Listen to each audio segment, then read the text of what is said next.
저는 40대의 여성이고 슬아의 아들 한 명이 있습니다. 남편은 원래 호프집을 여러 개 운영하는 자영업자였고 사업 운영도 잘 됐었어요.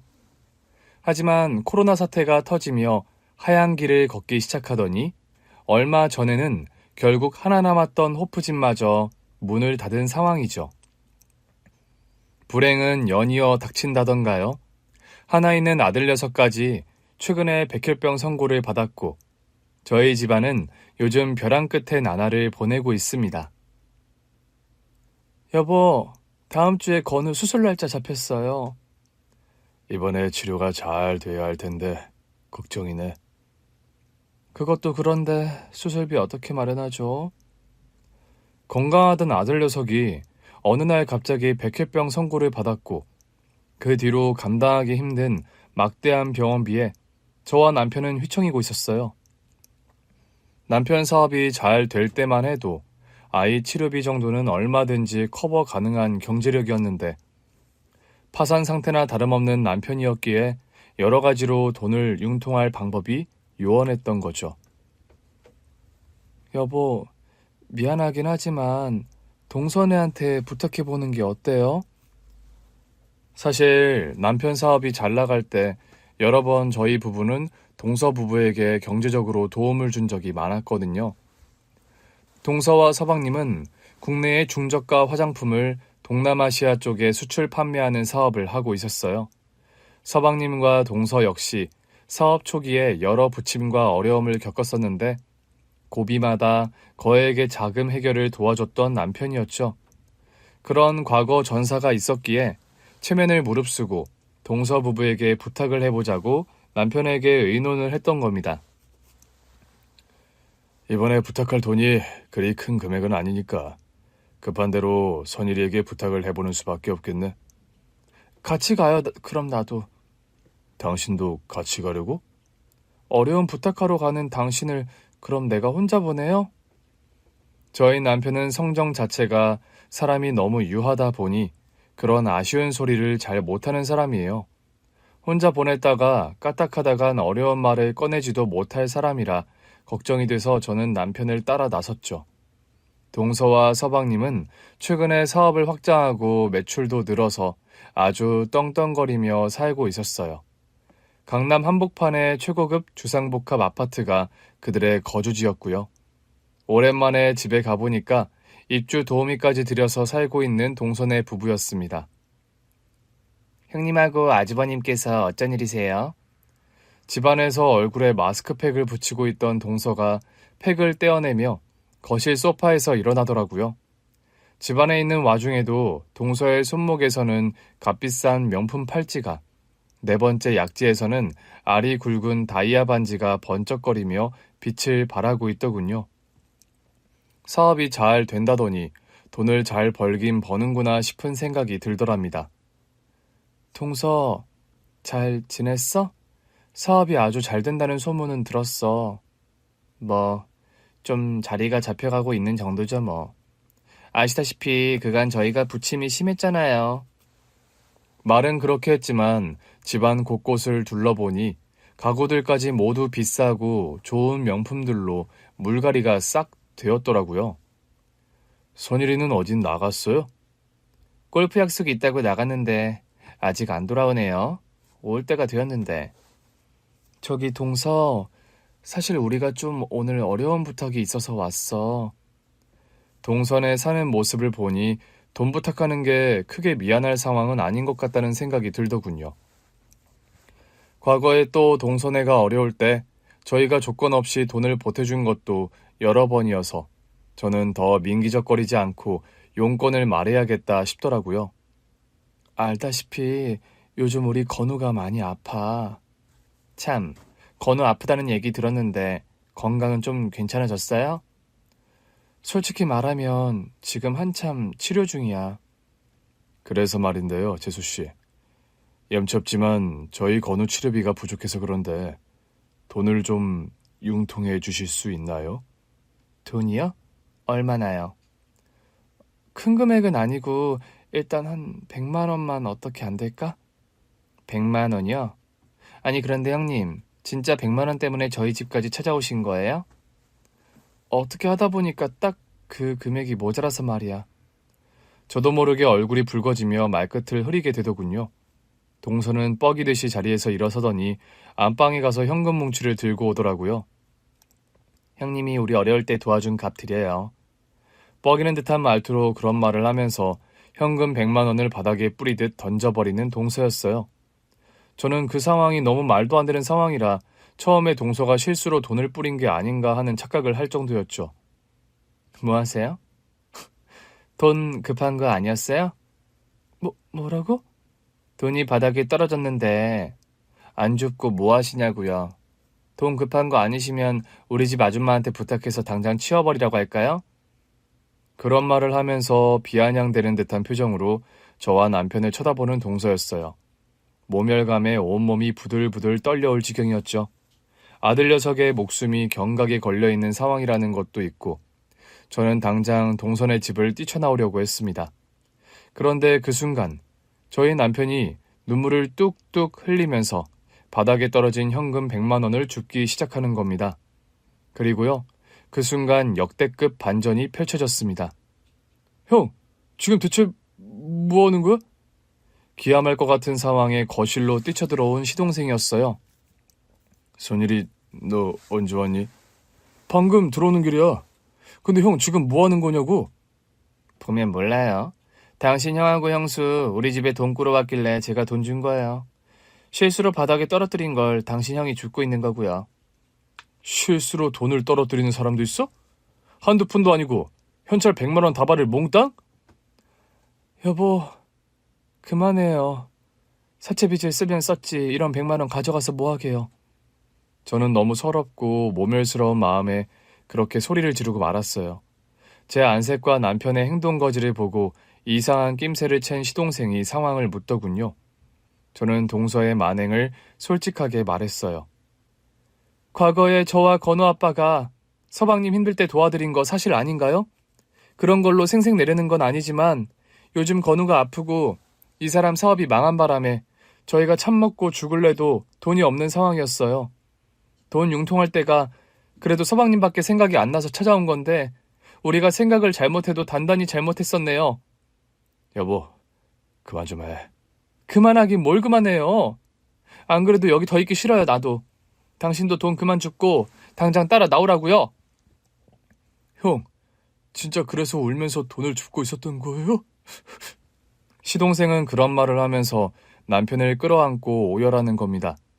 저는 자존심이 너무 상해서 남편을 데리고 당장 그 집을 나오려고 했어요. 그런 저까지 만류하면서 대신 사과하는 시동생이었고요. 형수님, 미안합니다.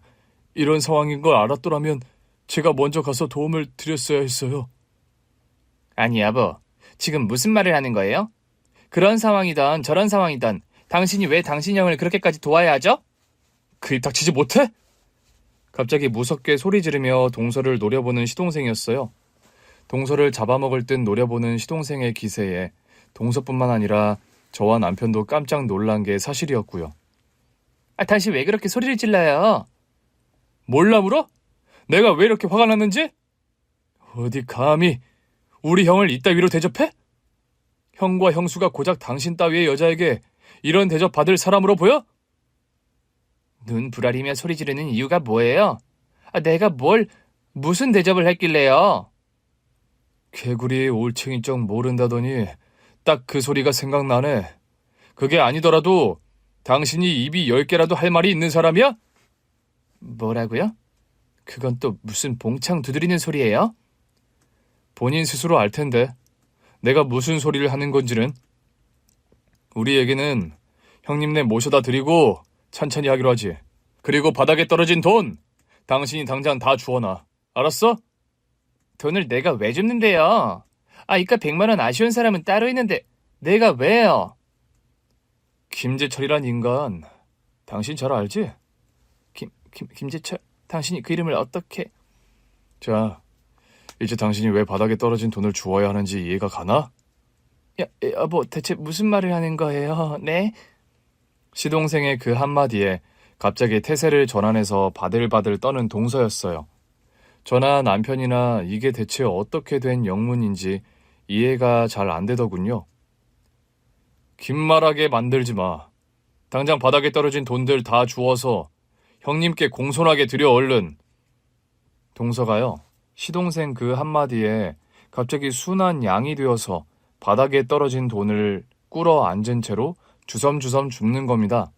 돈을 줍더니 떨리는 손으로 제 남편에게 내미는 동서였어요. 당장 사과도 해. 진심을 다해서. 낮게 깔린 목소리로 동서에게 명령하듯 엄포를 놓는 시동생이었어요. 미안합니다, 아주버님. 형수님에게도 제대로 사과해. 무릎부터 제대로 꿇고. 죄송합니다, 형님. 용서해 주세요. 무릎까지 꿇고 저와 남편에게 사죄하는 동서였어요. 어리둥절해서 있는 저와 남편을 끌고 밖으로 나오는 시동생이었어요. 서방님, 이게 대체 다 무슨 일이에요? 재수 씨가 실수한 건 사실이지만 너 너무 심한 거 아니야? 심하긴요 뭘. 저 여자가 어떤 여잔지 비로소 알게 돼서 그래요. 그건 또 무슨 말이야. 일단 건우 병원부터 가요, 형. 밀린 병원비 있으면 내가 다 계산할 테니까요. 그런 말을 하면서 저와 남편을 데리고 아들 녀석이 입원해 있는 병원으로 가는 시동생이었어요. 시동생은 남편 손을 잡고 수납 창고에 가더니 그간 밀린 병원비와 앞으로 예정되어 있는 수술비와 치료비까지 모두 선결제를 하는 겁니다. 선일아, 이렇게까지 안 해줘도 돼. 이렇게까지 안 하면 뭐 앞으로 어쩌려고요? 다른 것도 아니고 건우가 아파서 쪼들리고 있는 형편이면 저한테 진작 말을 했어야죠, 형. 그런 말을 하면서 눈시울을 붉히는 시동생이었어요. 남편은 면목 없다는 듯 아무 말 못하고 서 있었고요. 서방님, 정말 감사해요. 이 사람 사업이 부도난 데다가 갑자기 건우가 아파서 저희 집이 경황도 없고 여유도 너무 없었네요.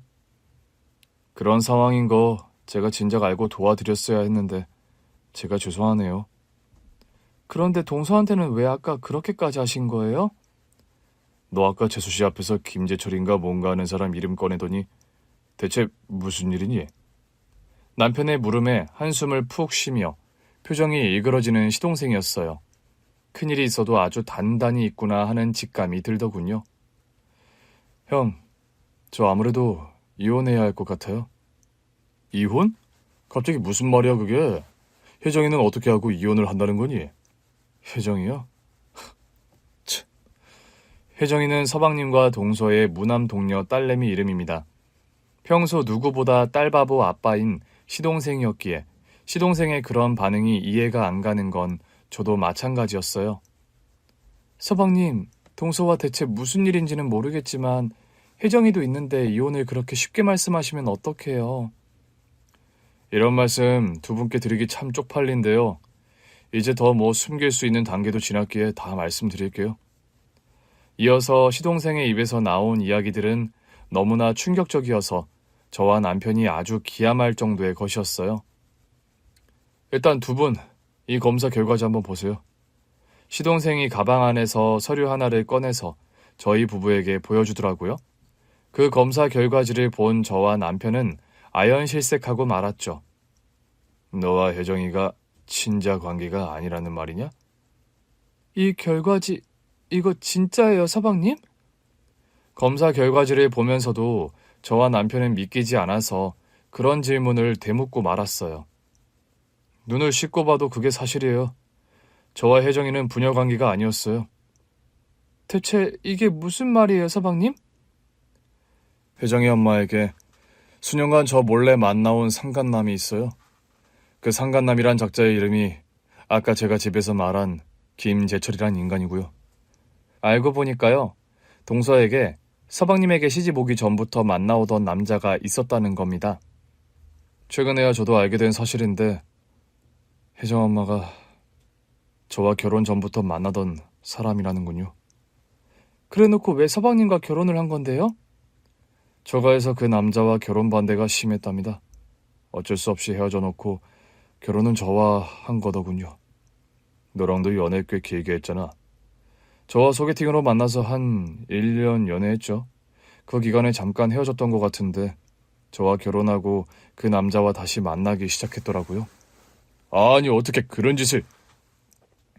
시동생과 결혼하고도 그 남자와의 만남을 뻔뻔하게 계속했던 동서였던 겁니다. 거기다 혜정이, 그러니까 조카 딸의 친부가 그 남자라는 사실은 저와 남편에게도 너무나 큰 충격이었죠. 저와 남편이 두 손 두 발이 다 부들부들 떨릴 지경인데 서방님은 대체 어떤 심정일까 싶더라고요. 선일이, 너 앞으로 어쩔 작정이냐? 어쩌긴요. 다시 되돌려야죠. 원점으로. 안 그래도 오늘 당장 이혼 소장 접수했고 이혼 소송 제대로 시작할 거예요. 그런 말을 하면서 어금니를 깨무는 시동생이었어요. 더 긴 말을 듣지 않아도 끔찍한 배신감에 치를 떨고 있는 상태라는 게 여실히 느껴지더군요. 시동생은 그날부로 동서를 함께 살던 집에서 내보내더군요. 그리고 이혼 소송이 시작됐고 상간자 소송까지 더불어 진행한다는 소식이 들려왔어요. 이혼 소송이라는 게요, 참 더티하기 짝이 없는 진흙탕 싸움입니다. 그럼에도 유책 사유가 전혀 없는 시동생이었고 오랜 기간 동서에 의해 일방적으로 기만당해온 피해자임이 확실했기에 상간자 소송에서도 승소하면서 시동생은 유리한 이혼에 성공을 했더랍니다. 그 남자가 나름 명예가 실추되면 치명타인 공기업에 다니는 남자라 상간자 소송과 관련해서 합의를 해주는 조건으로 동서는 재산 분할도 거의 한 푼 받지 못하고 알거지 신세로 집에서 쫓겨나다시피 하게 되었죠.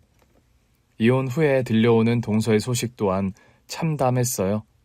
이혼하고서 그 상간남과 새 출발을 하겠거니 했는데 또 그게 쉽지 않았나 보더군요. 알고 보니까요, 그 상간남이라는 남자도 버젓이 가정이 있는 상태였나 보더라고요. 원래 약속으로는 그 상간남이 자기 가정 정리하고 동서에게 오기로 했다가 그게 생각대로 안 됐고 결국 동서만 낙동강 오리알 신세가 되었다는 겁니다.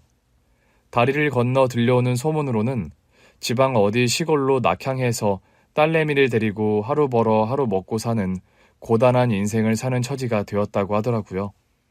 강남 한복판의 주상복합 아파트에 살며 도우미 아주머니 데리고 떵떵거리던 때의 동서가 엊그제 같은데 참 하루아침에 사람 인생이 저리 나락갈 수도 있구나를 절감하게 되더라고요. 사람은 그래서 잘 나갈 때일수록 오만방자하게 굴어서는 안 되는구나. 저는 다시 그런 각성을 하게 되더군요. 사실 동서라는 여자에 관해 할 말이 참 많은 게 사실입니다. 시동생과 남편은 원래 형제가 우애가 나쁘지 않은 사람들이었어요.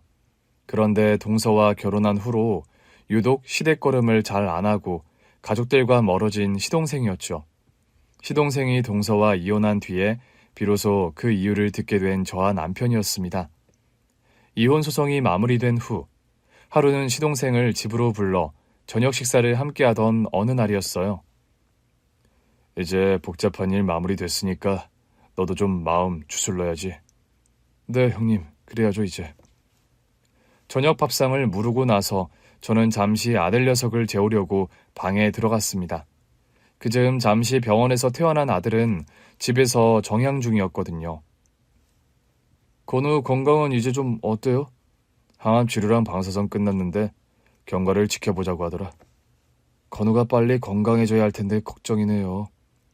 나나 건우 엄마나 매일 기도하는 심정으로 산다.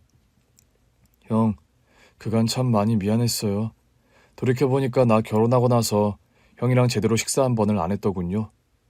너도 나도 사는 게 바빴으니까. 아무리 바빠도 서로 식사 함께 할 시간 없었던 건 아니죠. 솔직히 말하면요, 혜정 엄마가 불어 형과 내 사이, 그리고 어머니를 더 오해하게 만든 면이 커요. 그게 무슨 소리니? 그때 저는 아들을 재우고 밖으로 나왔고 남편과 시동생에게 간단한 안주를 만들어다 주면서 두 사람의 대화를 듣게 되었죠. 서방님, 술 좀 더 하실 거죠? 예, 오늘은 어찌된 게 소주가 아주 다네요. 안주랑 해서 좀 천천히 드세요. 어려서부터 저는 엄마가 형만 좋아하는 게 참 섭섭했어요. 술이 한두 잔 들어가자 과거 이야기부터 해서 솔직한 심정을 털어놓는 서방님이었어요. 사실 저희 시동생이요.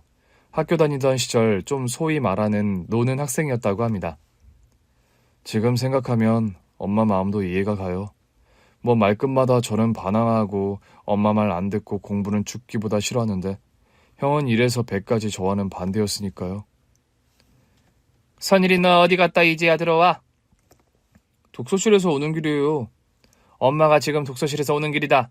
너 또 밴드인지 뭔지 아는 애들이랑 어울리다 오는 길이지? 엄마, 대체 언제까지 저 밴드 활동 반대하실 건데요? 공부나 좀 제대로 하면서 취미로 하는 거면 엄마가 잔소리를 왜 해? 음악은 저한테 취미가 아니라 평생 가고 싶은 꿈이라고요. 뭐? 꿈? 넌 말 한 번 잘한다. 음악은 뭐 아무나 하는 줄 아니? 너하고 돌아다니는 거 보면 음악이 아니라 불량한 애들이랑 어울려서 놀러 다니는 게 다인 것 같은데 뭐 음악? 엄마는 왜 제가 하는 것마다 사사건건 믿음이라고는 없으세요? 형 하는 일에는 다 잘한다 잘한다 칭찬만 하시면서. 너도 네 형처럼 칭찬받을 일을 하면 왜 내가 칭찬을 안 해? 형이 사진 찍는 취미는 잔소리 일절 안 하시고 엄마가 비싼 사진기 사줘가면서 응원하시잖아요. 제가 기타 사달라고 할 땐 들은 척도 안 하시면서요. 너랑 형이 같아? 네 형은 공부할 거 다 하면서 머리 식히는 차원에서 사진 찍는 거랑 넌 공부는 내팽개치고 매일 싹수노란 애들이랑 몰려다니며 놀러 다니는 게 다인데 엄마가 기타 사주기를 바라니? 형한테는 사진이 취미지만 저한테 음악은 생업으로 삼을 일이라고 몇 번을 말씀드려요. 아, 짜증나 정말. 너 이 시간에 또 어딜 나가니? 집에만 들어오면 숨이 턱턱 막혀서 견딜 수가 없다고요. 사춘기 시절 반항에 정점을 찍었던 시동생이었다고 합니다. 지금 생각하면 어머니 입장이 이해가 안 가는 것도 아닌데 그때는 무조건 반대만 하는 어머니가 야속했어요. 한창 예민한 시기인데 그럴 수 있죠. 그때는 정말 음악이 내가 가야 할 길이라고 생각했으니까요. 대학도 그쪽으로 전공하셨잖아요, 서방님께서. 실용음악 쪽으로 대학을 갔죠. 대학 갈 때까지만 해도 제 꿈은 뮤지션이다 확고했으니까요. 선일이가 군대 다녀오고 나서 진로를 바꿨어. 너 굶어 죽어도 음악 하겠다던 녀석이 그때 왜 진로를 바꾼 거냐?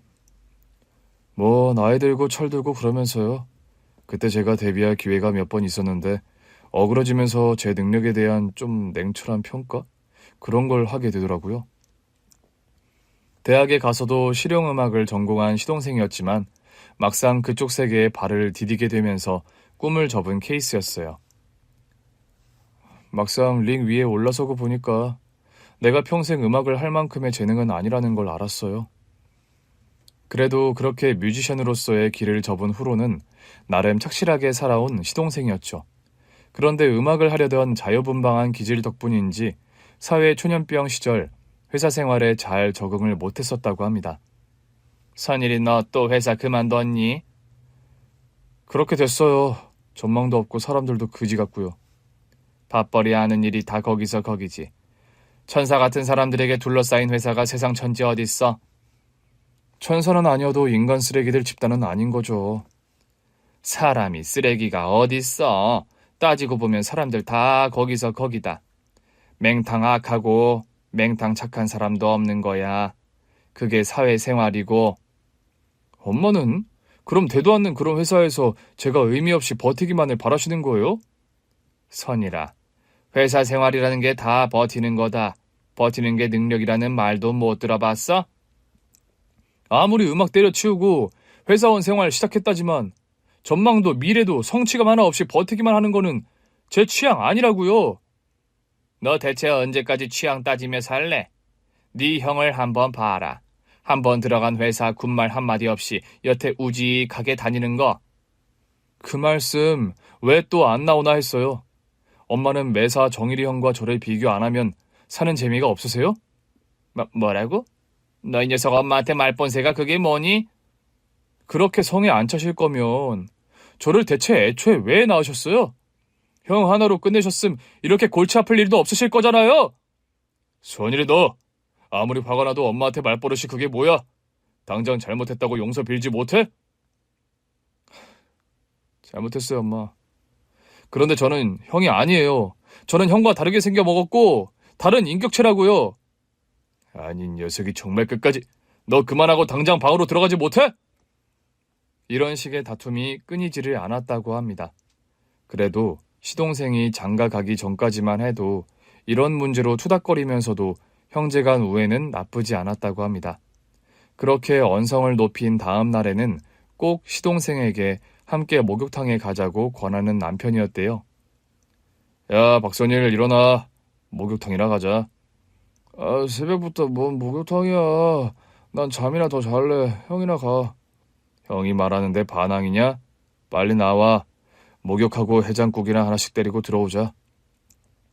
전날 아무리 언성을 높였어도 목욕탕에 가면 다정하게 시동생의 등을 밀어주는 남편이었다고 합니다. 선일아, 너 어제 형이 뭐라고 한 거 마음에 담아두지 마라. 엄마 속상하실까봐 불어 내가 소리 지른 거 알고 있지? 알아, 형. 새삼스럽게 왜 그래? 그리고 너도 임마, 엄마한테 좀 고분고분 말씀드려. 다 너 걱정해서 잔소리 하시는 건데. 머리로는 아는데 그게 잘 실천이 안 되네요. 엄마 예전 같지 않고 요즘 기력도 많이 딸리신다. 네가 소리 지르고 대들면 며칠 힘들어하셔. 그러지 말고 엄마 앞에선 그저 무조건 예 하고 하시는 말씀 그냥 듣는 척이라도 해. 난 형처럼 그게 잘 안 돼요. 그러니 내가 문제지. 시동생은 동서와 결혼하며 본격적으로 남편과 시어머니와 멀어지기 시작했어요. 어느 날부터인가는 가족 행사에도 잘 나타나지 않던 시동생이었죠. 지금 생각해보면 혜정 엄마가 불어 이간질하는 것도 많았어요. 자기가 보기에도 형과 당신을 너무 편애한다. 어머님의 그런 태도가 문제란 식으로 저에게 자꾸 부추겼으니까요. 평소 동서의 언행을 생각할 때 그러고도 남을 사람이라는 걸 알았기에 저는 아무 대꾸를 할 수가 없더군요. 형, 그런데 이제 와서 말인데 엄마가 돌아가시기 전까지 형에게만 의지한 건 지금 생각해도 너무 서운한 일이에요. 소주잔을 기울이던 시동생이 문득 그런 말을 꺼내더라고요. 그게 무슨 말이냐, 선이라? 엄마가 나에게만 의지를 하시다니. 돌아가시기 전에 그러셨잖아요. 엄마 가지고 계시던 재산. 그거 다 형에게만 준 거는 그렇다 쳐요. 그런데 제사까지 꼭 선일이는 절대 안 되고 정일이 네가 치러야 한다. 서방님, 제가 끼어들어서 죄송한데요. 제사는 원래 큰아들이 치르는 게 보통 일반적이잖아요. 요즘은 뭐 딱히 그런 것도 없잖아요. 그리고 큰 재산은 아니었어도 모든 상속 지분을 형에게만 돌리신 것도 솔직히 서운했고요. 그때만 해도 형은 사업으로도 잘 나갔고 경제적으로 쪼들리던 건 저였는데요. 그런 말을 하면서 씁쓸한 표정으로 소주를 삼키는 시동생이었어요. 시동생의 그런 표정을 보면서 저와 남편은 마주보며 무언의 메시지를 주고받았죠. 무슨 말이길래 그런 메시지를 주고받았냐고요? 사실 시어머니께서 돌아가시던 때에 저희 부부에게만 비밀로 남기신 유언의 내용은 다음과 같았어요. 큰애야, 며느라 이리 좀 와봐. 어머니, 무슨 하실 말씀 있으세요? 저희 시어머니께서는 간암 투병을 3년 넘게 하시다 돌아가셨어요. 병원에서 항암 치료를 하다 집으로 모시고 와서 돌봐드리던 어느 날, 저와 남편을 불러 유언을 남기신 시어머니셨죠. 내가 가진 거라곤 장례 치를 정도의 예금 적금이랑 제주도 쪽에 땅이 조금 있다는 거 너희 내외 다 알고 있지? 네, 알고 있어요, 엄마. 그런데 왜 갑자기 그런 말을 꺼내세요? 갑자기랄 수도 없지. 지금 내 건강 상태가 내일 어찌 될지 모르는 상황인걸. 어머니, 무슨 말씀을 그렇게 하세요. 항암도 잘 끝났는데 얼른 쾌차하셔야죠. 그리 되면 좋겠다만 내 몸은 내가 제일 잘 안다. 나는 이제 살 날이 얼마 안 남았어. 그래서 말인데 제주도 땅은 나 죽기 전에 너희 부부에게 이전 등기를 마치려고 한다. 저희 부부에게요? 그럼 선일이는요, 엄마? 선일이는 이전 등기에서 일단 제외시키려고 한다. 어머니, 그럼 서방님께서 서운하실 것 같은데요? 그래요, 엄마. 사업적으로도 요즘 선일이가 휘청이는데 주실 거면 선일이한테. 안 된다. 그건 안 될 말이야. 그런 식으로 딱 잘라 선을 긋는 시어머니셨어요. 선일이는 이제 사업 시작한 단계고 그 애는 음악하겠다 하다 겨우 회사 다니며 종잣돈 모아 지 사업 시작했잖니. 무엇보다 나는 선일이 그 애가 믿음이 안 가. 자식 낳고 산다지만 솔직히 그 애들 내외를 보면 어찌된 게 평생 해로할 애들처럼 보이지가 않아. 지금 생각하면 참 시어머님의 성견지명이 아닐 수 없었죠. 어머님 말씀 맞다나 막장스런 진실이 밝혀진 후 이혼 소송을 거쳐 동서와 갈라선 서방님이었으니까요. 여러모로 선일이네는 아직 신뢰할 수 없는 여건인 게 사실이다. 한 가지 일을 진득하게 해온 녀석이 아니라 사업도 어찌 될지 모르겠고 일단 너희 내외에게 증여를 해줄 테니 가지고 있다가 땅값이 후에 오르고 선일이도 안정이 되면 그때 선일이 지분을 너희 내외가 알아서 나눠주도록 해라. 알겠어요, 엄마. 그런 속뜻이 있으신 거면 엄마 하란 대로 하겠습니다. 어머님, 후에 서방님 지분 저희가 공평하게 나눠드릴 테니 걱정 마세요. 그래, 고맙다. 너희 내외는 내가 누구보다 믿으니까 이런 유언을 남긴다. 후에라도 선일이 지분 꼭 잘 챙겨주길 바란다. 그런 말씀을 남기신 시어머니셨던 겁니다. 저와 남편은 그런 사실을 그대로 시동생에게 전해주었어요. 엄마가 진짜 그런 유언을 남기셨다고요? 그래. 어떤 이유에선지 몰라도 엄마는 예전부터 너와 지수씨 관계에 믿음이 없으셨어. 내가 회사 다니던 시절에 하도 툭하면 관둬서 그런 쪽으로 날 믿지 못하셨다는 건 나도 부정할 수 없는 사실이죠. 지금처럼 서방님께서 사업 기반 잘 잡아서 운영 잘 하시는 거 알면 어머님께서도 마음 놓으셨을 건데 일찍 돌아가신 게 안타까워요. 그래도 하늘에서라도 엄마가 이제 마음 놓으실 거다. 늘 속썩이던 둘째 선일이가 이제는 첫째보다 돈도 더 잘 벌고 잘 나가는 사업가가 되었으니까. 사업만 잘 나가면 뭐예요. 엄마 성견지명처럼 이혼해서 깨진 바가지로 사는 인생인걸요. 서방님, 시대가 어느 때인데 그런 말씀을 하세요. 깨진 바가지라뇨. 속이 썩은 박은 나가서 깨버리는 게 현명한 방법이에요. 그걸 나서서 하신 게 서방님이시고요. 당신 오늘 말 한번 시원하게 잘하네. 뭐 내가 틀린 말 한 것도 아니잖아요. 안 그래요, 서방님? 감사해요, 형수님. 그렇게 말씀해 주셔서요. 그런데 저는 여태 엄마 진심도 모르고 돌아가신 엄마를 여태 원망하고 혼자서 서운해했네요. 말끝에 결국 울음을 터뜨리고 마는 서방님이었습니다. 저는 어려부터 엄마에게 늘 불만과 서운함이 많았어요. 저한테 엄마는 늘 형만 좋아하고 편애하는 분이셨거든요. 선일아, 그런 게 아니라고 형이 몇 번을 말하니. 나이 먹을수록 제 성향이 엄마에게 잔소리 많이 듣고 야단 많이 들을 수밖에 없었다는 거 이해는 하지만요. 선일아, 그리고 제주도 땅 말고 너에게 남기신 유산이 따로 있다. 엄마가요? 그래.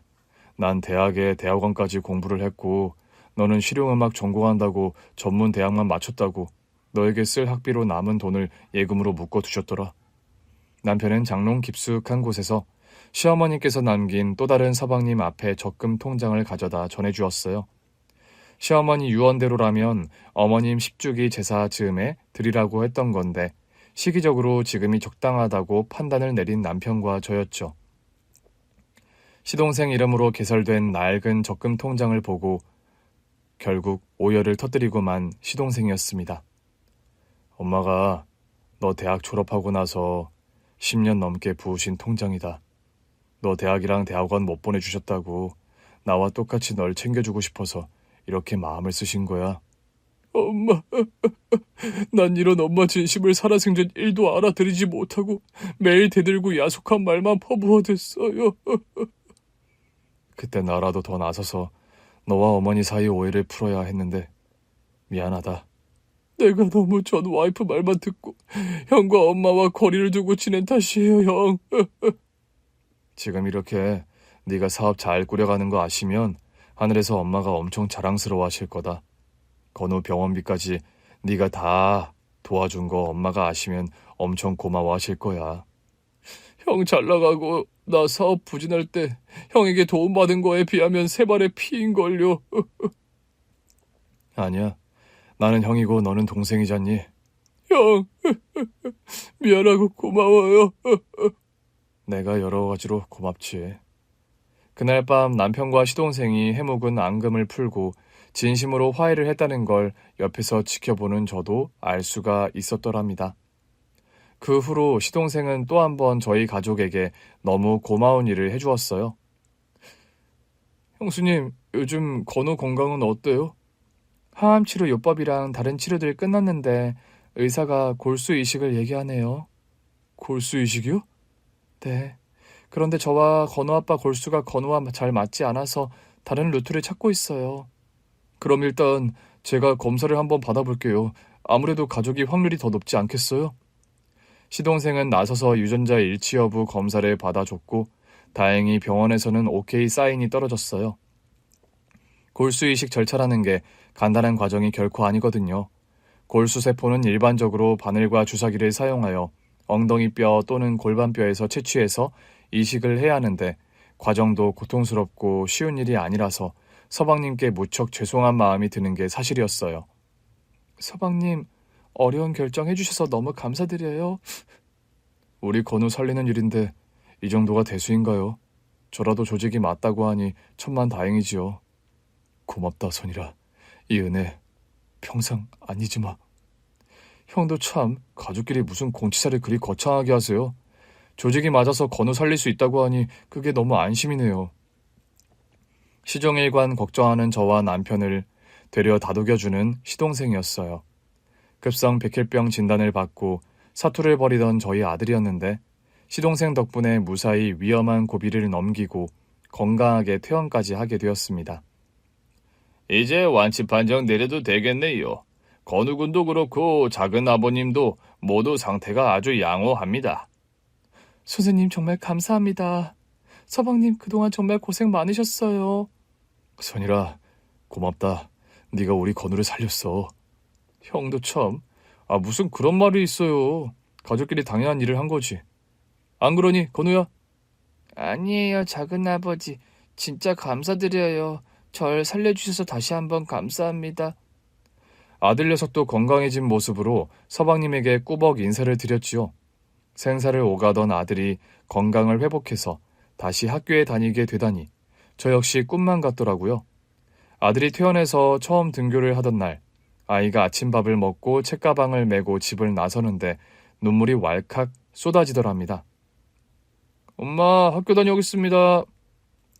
그래 아들 조심히 다녀와. 엄마 근데 왜 웃어요?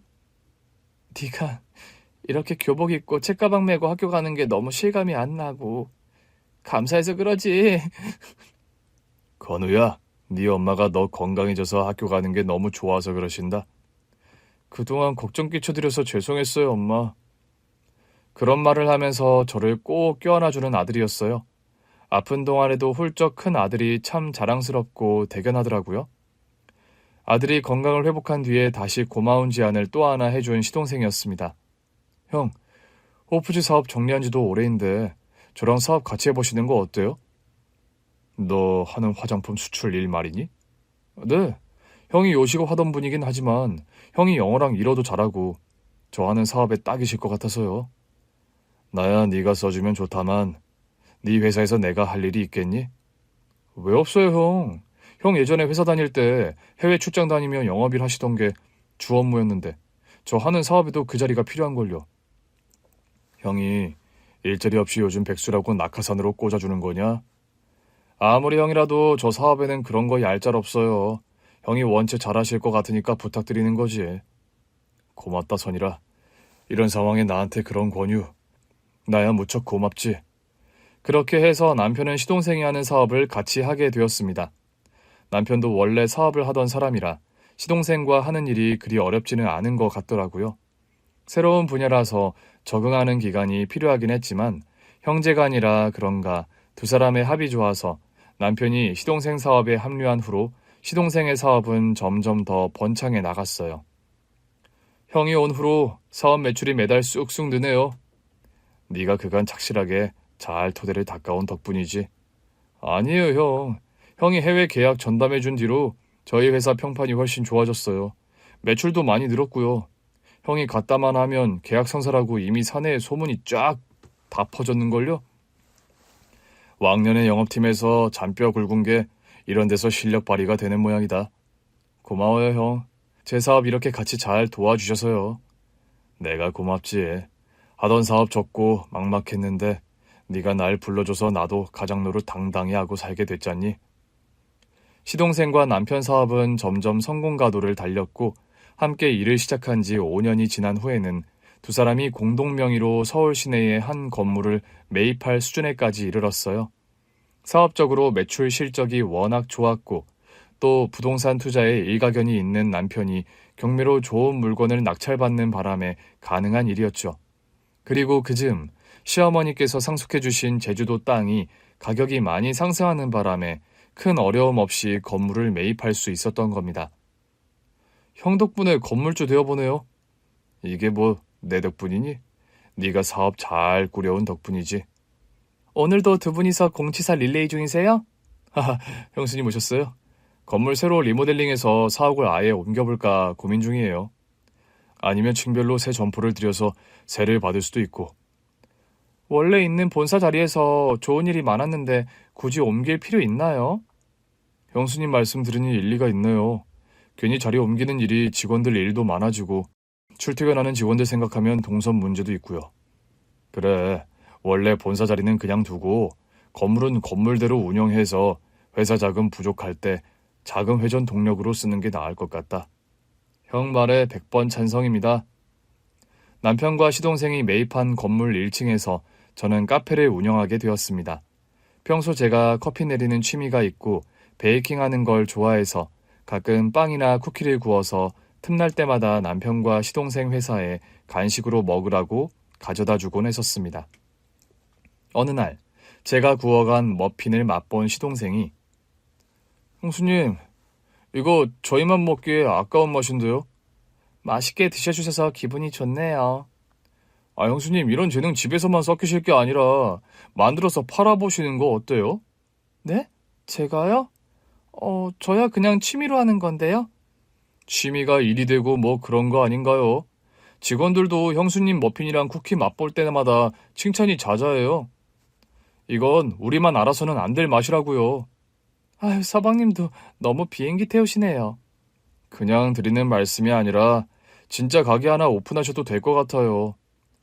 시동생에 이어 남편도 저에게 베이커리 카페 영업을 적극 권하는 바람에 어쩌다 보니 저까지 남편과 시동생 건물 1층에 빵과 커피를 파는 카페를 오픈하게 되었습니다.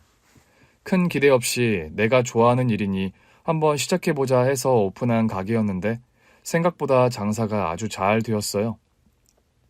베이커리 카페를 오픈한 지 1년 만에 저는 분점을 3개나 낼 정도로 카페를 성공시켰습니다. 이거 보세요, 형수님. 제가 형수님 시작만 하면 대박 날 거라고 했죠? 사업에는 역시 서방님이 일가견이 있으시네요. 진작에 서방님 말씀 드릴 걸 그랬네요. 커피 20잔이랑 머피 30개만 포장해 주세요. 오늘도 직원 회의 있으세요? 네.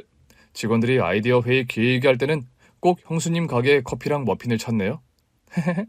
그럼 특별 할인 해드려야겠네요. 형수님, 장사는 장사인데 매번 그러시지 마세요. 아휴, 제가 누구 때문에 이 가게를 오픈하게 된 건데요. 특별 할인은 당연히 해드려야죠.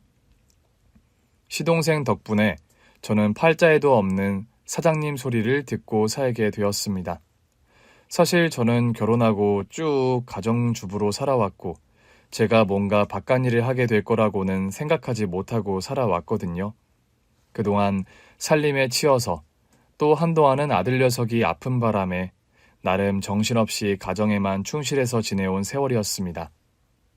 남편과의 결혼 생활에 별 문제가 없었지만 저도 모르게 우울증 비슷한 것이 있었는데 베이커리 카페를 오픈해서 운영하게 된 후로는 그런 증세도 말끔하게 사라졌어요. 당신 요즘 얼굴이 한결 밝아 보여. 웃음소리도 톤이 높아지고. 가게 일 시작한 후로 그래요. 솔직히 몸은 고단하고 힘이 든데 기분은 더 좋아요, 예전보다. 사장님 소리 들으니 그렇게 좋아? 그것도 좋고 통장에 다달이 돈 들어오는 것도 좋고요. 장사 잘 된다며? 다음 달에는 분점 하나 더 내기로 했다면서. 그렇게 됐네요. 이러다 당신 가게가 나랑 선일이 사업 매출 넘어서는 거 아니야? 아유, 별소리를 다 하네요. 나 놀리는 거에 재미 들렸어요? 아니야. 당신 얼굴이 좋아 보여서 나도 괜히 기분 좋아서 그렇지 뭐. 어머님 살아계시면 얼마나 좋아하셨을까요? 갑자기 어머니 이야기를 꺼내? 다음 주에 어머님 기일이잖아요. 아, 날짜가 그렇게 되었군. 어머님 살아계셨으면 누구보다 좋아하셨겠지. 선일이 장가 가고 한참 집안이랑 멀어졌을 때 투병하다 돌아가셨으니. 어머님께서 생전에 그런 말씀 많이 하셨어요. 무슨 말씀을 하셨는데? 살면서 후회되는 한 가지가 당신이랑 서방님을 골고루 포용 못한 거라고요. 그게 무슨 말이야?